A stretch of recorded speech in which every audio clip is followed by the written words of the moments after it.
When he was born, I just had a feeling that something was going to be different about him.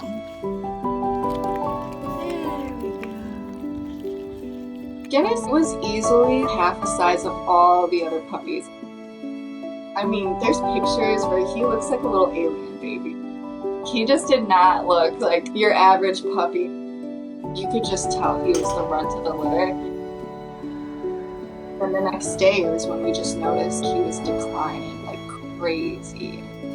He was like struggling to breathe. He was making these weird movements with his mouth. And I was like, oh my God, like we're gonna lose this puppy. Hey. The next thing I knew, he stopped breathing. I just started like pushing on his little belly and blowing in his mouth and his snout. Oh my God, repeat, repeat, repeat. And I'm like sitting with this puppy in my hands, like bawling my eyes out, like what the heck is going on?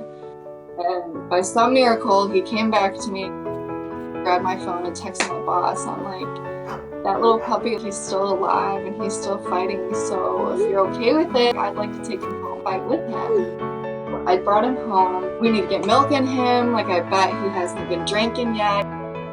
He just latched on like that, like he knew. Get him go. Oh my God, is he gonna be okay? That just was like such a turning point. It made us so positive. We ended up bringing his sister in the next day because I noticed the same thing was kind of happening with her, but she was twice his size. When he first started walking, we noticed he was really just using his front legs and kind of drag legs behind him.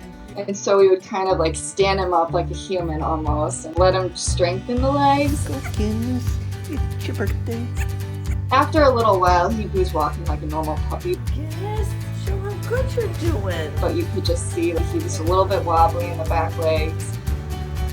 Once he started growing into a real puppy, he was just so stinking funny. You could tell he just had this stubbornness to him, like he was just a feisty little pit bull puppy.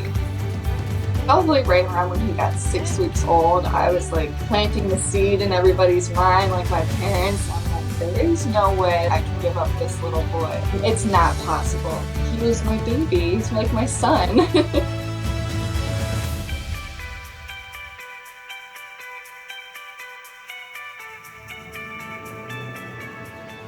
I honestly believe that this is my soul dog. He was meant to be mine. Looking back, I never thought he would live. Everything that we went through, I feel like just kind of contributed to like how great of a dog he is. He's this big, beautiful pit bull now. He's the best dog. I'm so lucky.